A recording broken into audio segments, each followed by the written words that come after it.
Hey guys, GSP from GSP Talk Sports here. We're talking World Cup qualification, Trinidad and Tobago versus Curacao. So I'm sure most people would still be on a high from Trinidad and Tobago beating Bermuda 3-0 going into that match. You know, we haven't won a match in six and no goals in the last two matches and stuff. Well, we got three goals from Dante Sealy, Spicer, and Kobe Henry. So um, we should have gotten, to be honest, we should have gotten a few more, especially in the first half. We had a lot of chances. I hope those things don't come back to bite us later in the qualifying campaign because, you know, goal difference could be a big factor. And also, even, yeah, to say we basically dropped points at home against Curacao when we had chances after chances, chance after chance, especially in the second half. So there's 2 points dropped there. Again, I hope that and you know little things, little margins don't come back to bite us, and we get this victory against Curacao tomorrow, and then we have to win all our matches. We have to beat Jamaica at home and then Bermuda at home, and also hope for when Jamaica hosts Bermuda, that Bermuda could, by some miracle, get a draw or something in Jamaica as well. So going into the match tomorrow. So we're playing Curacao. Um, some players to look out for: the Bakuna brothers, Corner Mencia, uh, Margarita up front. So as we would know about Curacao, ranked number 84th, and we're ranked number 102. They're not an easy side. They are a tricky opposition. Although, as I would have said, we in our home match here when we played Curacao in the first match, we supposed to beat Curacao. We're supposed to get a full 3 points. Instead, we got one. So better result for them per se. They get a draw against us. Curacao coached by Dick Avocat, by the way. So big coach there who knows about football from before. He's about 78 or something now against our very own Dwight York. So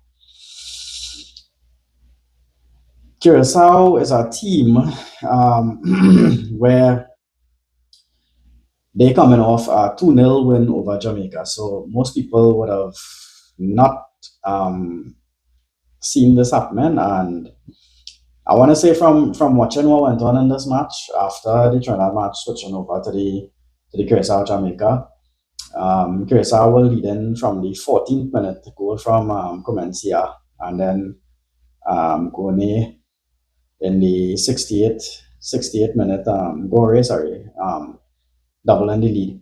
From what I saw, Jamaica had chance after chance after chance, and they just couldn't score. So if you guys remember, Jamaica playing against Tenman Cuba at home, couldn't score, and yeah, in the match against Curacao, Jamaica dominated basically every aspect of the game. Um, and Curacao won 2-0. So Curacao took their chances. So to note, in terms of, and especially how we started against Bermuda, slow start, I keep talking about, and Bermuda had three big chances before we, against the runner play, scored our first chance, right? Um, we wouldn't be able to do that against Curacao because what Curacao has shown is that they get a few opportunities and they're able to score. They almost scored against us at home here in Trinidad. So they're a team you don't want to give chances. So our defense, Sherman Harman, Kobe Henry, hopefully those two, and well, obviously men like Rio Carnes or Payne and Raymond, who had a monster game, they could hold off Curacao. Curacao has uh, a high XG in terms of I think it's like 3.5. But yeah, I remember two when they played Bermuda. Bermuda scored two against them, right? So They had a clean sheet against us, clean sheet, well, not draw against us, clean sheet against Jamaica. Bermuda were able to score. Bermuda took two opportunities there and they scored. So one thing, well, a couple things. So we have to, what's he saying? You don't fix it if it's not broken. So we go back with that same starting 11 from last time. The only thing I would say is probably like Yates and you bring back Molino because Molino missing that game. I think with his creativity, ball handling skills, passes and stuff, we could have gotten the extra goals that we needed in that match. So Molino was a big miss. Thank God we had uh who was it? Rush. In midfield it was Molino and right, Daniel Phillips. Daniel Phillips was back once a game as usual. And Darren Payne and Molly Khan doing well when they came on as well. That's a bit of a headache, I would say, in terms of like who do we start in right back and in midfield because if you really check it, when Darren Payne came on, and this is the next thing I keep talking about too. Darren Payne is right back. Rio Cardenas is right back. Whether Rio Cardenas could play on the left too, but then Raymond had a monster game. Uh, you can't even see Powder coming back there right now. Do you play Payne right back and push Cardenas up on the wing?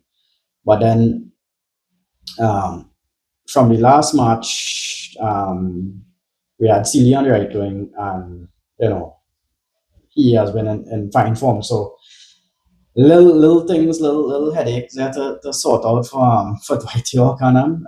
We know Smith had a starting goal. Raymond, he had an excellent game at left back. Kobe Henry, much criticized, had a good game as well. As I mentioned, scored that header follow up. Chimenham, he as well kind of more or less holding on his place. I know he's a bit suspect sometimes. Some people have him down as a little slow, that kind of thing. But he has done well. Cardenas, I mean, how you get him out of right back, and then yeah, playing in the Eredivisie in the Dutch league. Can't even get a start. So that's really something, right? Uh, do we play him there and push Cardenas up on the right? I hope that is something we could try and experiment with a little bit because we would remember later in that Bermuda game, Cardenas had a nice break down the right, just like he had in the Jamaica game, just like he had in the Curacao game here. And but again, in this instance, instead of trying to cross the Obiku, he ended up taking a shot himself and hitting the post. Goal difference again. So in midfield, I don't know how people saying that we had to drop Rampersad or something. Rampersad, if anything, right now for this World Cup qualification, I want us to qualify for certain men, especially Levi Garcia, Molino to make the World Cup. Rampersad boy, the man has been a monster player. He has been um, probably the best player in all the games. It's hard to argue in terms of man of the match for us. Anybody being better than Rampersad. I think the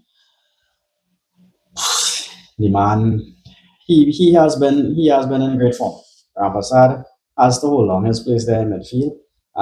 We have, as I said, Daniel Phillips, monster player, tank in midfield, and then do we try to fit in Kevin Molino? So try to fit in Kevin Molino there instead of Yates, yeah.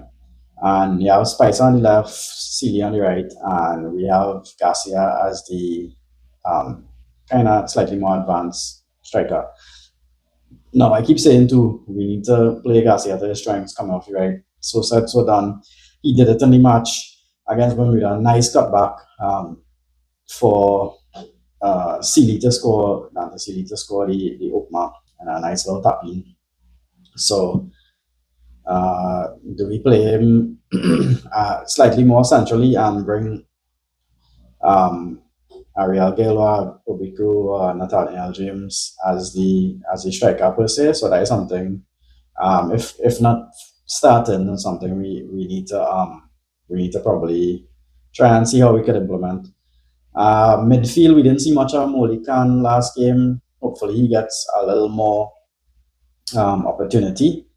Let's hope so. Listen, I'm just going to say that whatever we do, we had to come out with the 3 points. I don't care whether it's 1-0, 2-1, whatever it is. Obviously, I want us to try and keep a clean sheet, but that mightn't be the case. But we had to come out with the 3 points. We'll talk about that. No place for, well, I can't see any Jovelyn Jones at his age right now. Guy Mackin, gonna be really, really hard. Yeah, those fellas up front right now kind of holding on their spots. A couple things in terms of things we had to work on. Goals conceded per match. We are 13th in CONCACAF region, 1.3. um, Average production and thing is all right. We only have two clean sheets recently. Goals per match, we up to 2.7 right now because of the 3-0 win. But I want to say we had a pepper that goal. We had a pepper Curacao goal. Take shots from outside the box, take shots, and try to get as much on target as possible. We don't have enough shots on goal, and especially shots on target. Sometimes you might get the keeper to make a fumble and a man can make a follow up and tap in or something. All those things happen. So our expected XG 3.9. We need to get up. Them fellas up front. Uh, well, Sealy, Spicer, um, Levi Garcia, the men need to take shots. Yeah. So we had a pepper Curacao because they will get their couple chances, might nick one, and then next thing they're able to defend it, and we fight in for a draw and kind of thing. A draw wouldn't be good enough. Shots on target per match, we only have 7.3. So as I said, we need to get that up because we've, especially last match, we get like 22 shots, but we need to get our shots on target up. Interceptions, we need to get the interceptions up. When we're down 19th, only 7 interceptions per match. We need to improve on that as well. Clearances, we're down in 15th, 17.9 clearances. And fouls, I keep saying about the fouls, right? So the fouls will add up. We average about 11 fouls, and we're third right now with 13 yellow cards in recent times. Um, those are things we need to the discipline we need to work on, especially coming down into the other games where we know cards going to add up quickly. So Terry Spice, he was the only one I saw really got a card in the last one per se. So need to be a little more disciplined with the tackles and so on. So we need full 3 points tomorrow. However, it is whether it's 1-0, 2-1. We need that 3 points because we're on four. Curacao is on top on seven, Jamaica on six. So if we get the 3 points, we'll be on seven. Curacao remain on seven, and we had to assume that Jamaica going to beat Bermuda. Although I said I'm hoping that Bermuda could get some kind of result against Jamaica. That is more wishing than anything. So we had to assume Jamaica going on nine, and then coming on to the other two games after, we have Jamaica at home and then Bermuda. So if we're on seven, beating Curacao, um, we had to beat Jamaica at home now, take us to 10, and then beat Bermuda, taking us to 13. So depending on what goes on with the other games, Jamaica on 9 there, when they come to us, we hopefully beat Jamaica, they will remain on 9. And then their last match is against Curacao, probably like a draw or something with Curacao. go to, by some miracle, go to Jamaica and beat Jamaica. That could end up working out in our favor. I mean, we had to win our full game, so that could work out in our favor where we end up getting an automatic qualifying spot. So a lot of things still to be settled. A lot still to be played for. Bottom line is we need to beat Curacao tomorrow. A draw wouldn't be good enough.